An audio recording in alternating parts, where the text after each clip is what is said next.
मरता रहेगा और ये मरता रहेगा तो आप सोच नहीं रह सकते। कई बार आप देखना इधर खिलवाड़ करते हैं इसके साथ। कई बार आप देखना आप गोली खा रहे हो, असर नहीं हो रहा, 2 दिन हो गए गोली खाते, 3 दिन हो गए दवाई खा रहे हो, बुखार की किसी चीज की असर नहीं हो रहा। आप डॉक्टर साहब के पास गए, डॉक्टर साहब गोली खा रहा हूं असर नहीं हो रहा। डॉक्टर बोलता अच्छा नहीं हो रहा तो फिर एडमिट करना पड़ेगा। और एडमिट करके क्या करते हैं, उन्हीं दवाइयों में क्या बना रखे हैं, इंजेक्शन सीधा खून में लगा देते हैं। लीवर से मतलब है खत्म, लीवर को बाईपास। वहां पे गार्ड खड़ा बेचारा रोक रहा है, नहीं अंदर जाने दूंगा किसी को। हमने क्या किया, दीवार तोड़ के अंदर घुसा दिया, आ जाओ इधर से आ जाओ। वो साला खड़ा रहेगा बेचारा, क्या करेगा, बाईपास। लेकिन लीवर को हराए बिना दवाई अंदर नहीं जा सकती। यही खिलवाड़ हो रहा है इसके साथ। जब कोई दवाई खाओ ना, कोई एलोपैथी गोली खाओ और वो असर ना करे तो दुखी होने की, उतनी खुश होने की जरूरत है कि आपका लीवर स्ट्रॉन्ग है, नहीं जाने दे रहा है अंदर। होता क्या है देखिए, होता क्या, सिंपल सी फंडा समझते हैं। होता क्या है, हमारे शरीर में कोई भी चीज अंदर, एक मैं एक आपको चार्ट दिखा रहा हूं, बस ये चार्ट समझ में आ गया ना तो आपको सारा गेम समझ में आ जाएगा शरीर का। भगवान ने क्या टेक्नोलॉजी बनाई है, सिंपल सा है। क्या फंडा है हमारे शरीर में, पहले समझ लो फिर फोटो खींचना। हमारे शरीर में कोई भी चीज प्रवेश करने के मुख्यतः 3 रास्ते। कौन कौन से?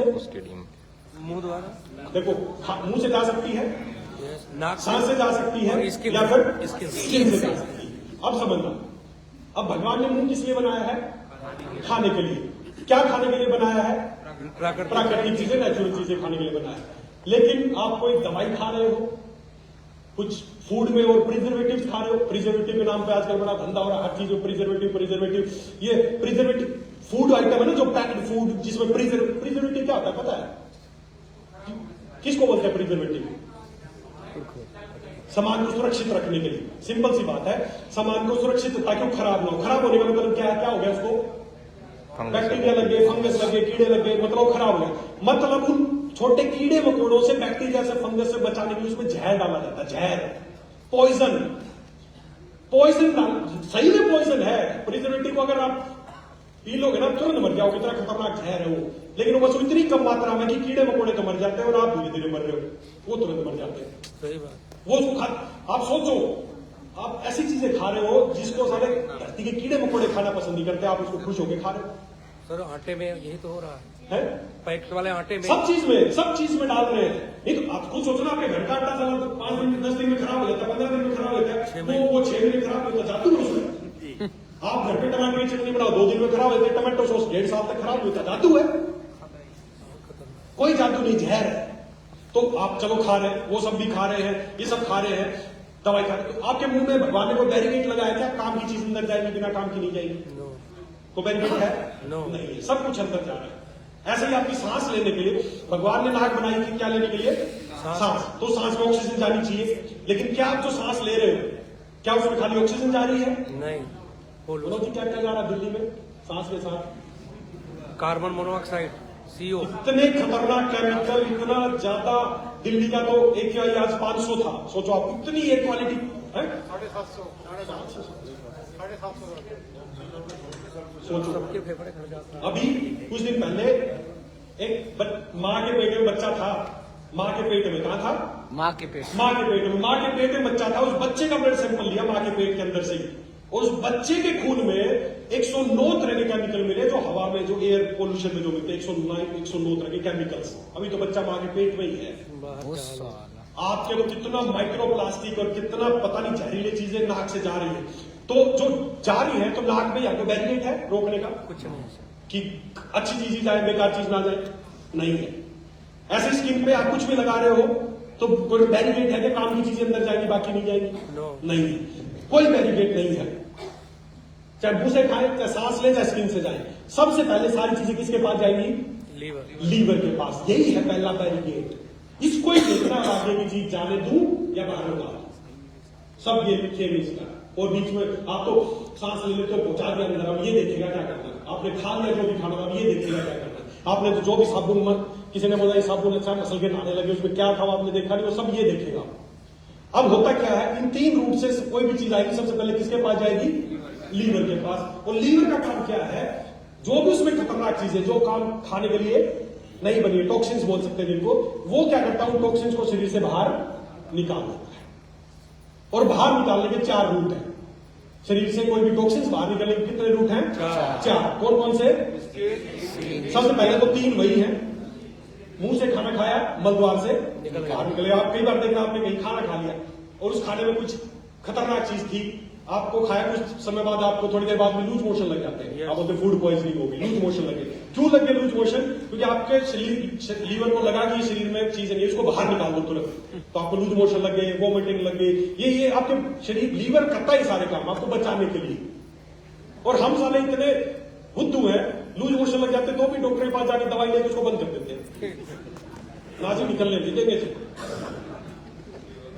हाँ, बहुत लीवर इंटेलिजेंट है, इसमें छोड़ दो, ये करता है सारे काम।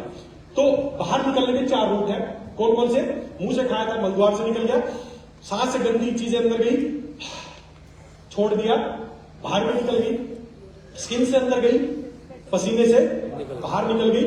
और भगवान ने 4था तरीका और बनाया शरीर से टॉक्सिन निकलने का, वो क्या है?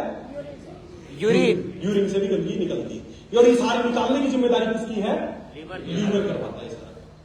ये प्रोसेस बनाई है भगवान ने आपके लिए। अगर ये प्रोसेस ऐसे ही होती रहे तो आप कभी बीमार नहीं पड़ेंगे, क्योंकि आपकी बाल्टी कभी भरेगी ही नहीं। तो बाल्टी खाली करने की जिम्मेदारी भगवान ने किसको दी है? लीवर को दी है, कि आपकी बाल्टी खाली रहे। 3 तरीके से अंदर आएंगी चीजें और बाहर कितने तरीके से निकलेंगी? 4 तरीके से।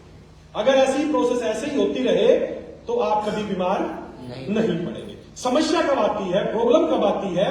जब या तो टॉक्सिन्स बहुत ज्यादा आ जाए और आपका लीवर कमजोर पड़ जाए।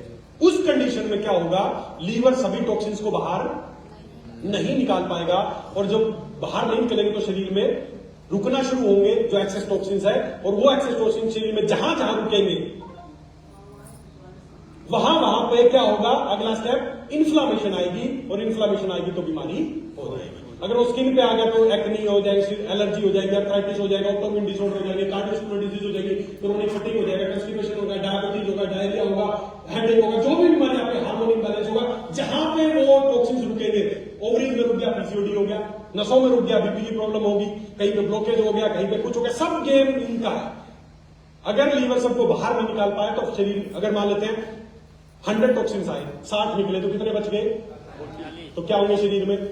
डिपोजिट होंगे कहीं ना कहीं। अगले दिन फिर 100 आए, 70 निकले, कितने बच गए? 30। वो डिपोजिट होते रहेंगे, और जहां जहां डिपोजिट होंगे वहां की बीमारी आपको लग जाएगी। समझ में आया? 2-4 कोई आया? ये चार्ट समझना जरूरी है। ये चार्ट ही सारा गणित है कि आपकी हेल्थ कैसी रहेगी। सारा गेम फिर से बता रहा हूं। अंदर आने कितने रास्ते? किसके पास जाएंगे सबसे पहले? लीवर। कौन कौन से रास्ते? 3। लंग्स, स्किन से। किसके पास गए सबसे पहले? लीवर के पास। लीवर क्या करेगा? उनको बाहर निकालेगा। बाहर निकलने कितने रास्ते? कौन कौन से? स्किन, सांस से और पसीने से। बिल्कुल सही है। अगर ऐसा होता रहे तो आप कभी बीमार नहीं पड़ेंगे। समस्या कब आती है? जब एक्सेस हो जाता है, जब लीवर सारे टॉक्सिन्स को बाहर नहीं निकाल दिया, तो लीवर कमजोर पड़ गया या टॉक्सिन्स बहुत ज्यादा आने लगे। अब दिल्ली में अगर ऐसी हवा में सांस लेंगे, कितनों को निकालेगा लीवर? उन्हें सोचा ही नहीं होगा कि कभी इतना जहर भी आएगा। बाल्टी भर भी हो जाएगी। समझ में आई बात? तो जब सबको नहीं निकाल पाता है तो एक्सेस जमना शुरू हो गया, और जमेंगे, जिस पार्ट में जमेंगे वहीं पे इन्फ्लामेशन आने लग जाएगी और आपको बीमारी हो जाएगी। ये चार्ट समझ में आया? आंध्रा वाली टीम को समझ में आया? कहां बैठ गए? बदल ली क्या जगह? चाय के बाद जगह बदल ली। कितना मैम? खाली ये चार्ट बस एक बार अपनी लैंग्वेज में समझाओ। इधर आओ। बस ये चार्ट कि ये ऐसे आए और ये गए, एक बार आप